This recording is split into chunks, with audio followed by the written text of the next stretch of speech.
Another thing I said was that you wouldn't be able to see the sky down in that part of Kuhio because of the towers being so tall, and you said that you didn't think people were down in that part of town to look at the sky. I was a little dismayed about that. Right. So what is your question? My third argument, what's your question?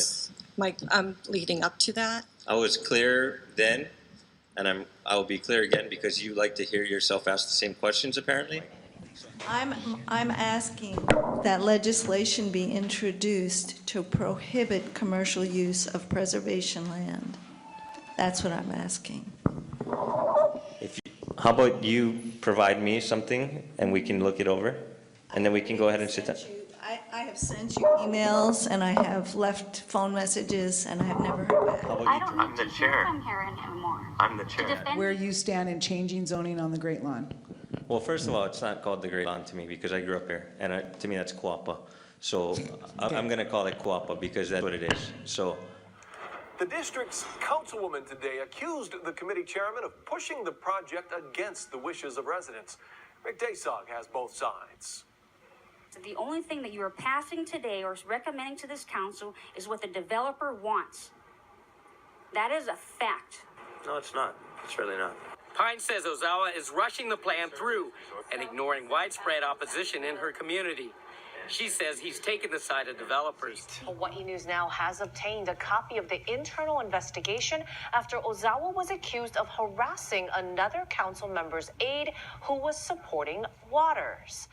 Pauline Anakalea works for Councilman Ikaika Anderson, and the internal investigation details 4 incidents that took place last July where Ozawa questioned and sometimes confronted Anakalea about her support for Waters. 3 independent investigators say Ozawa, quote, acted unprofessionally by engaging in disrespectful conduct towards Anakalea and harassing her by repeatedly confronting her about her protected and private political activities and beliefs.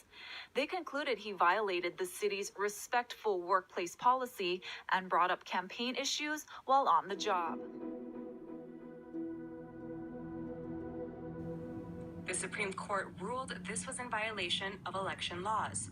Ozawa believes the Supreme Court had a conflict of interest in this case.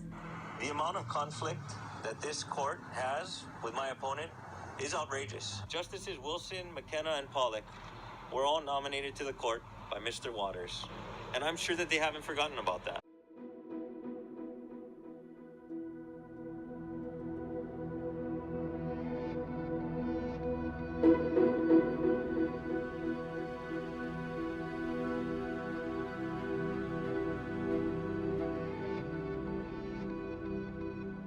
And you replied to me that the Waikiki Neighborhood Board doesn't represent everybody in Waikiki.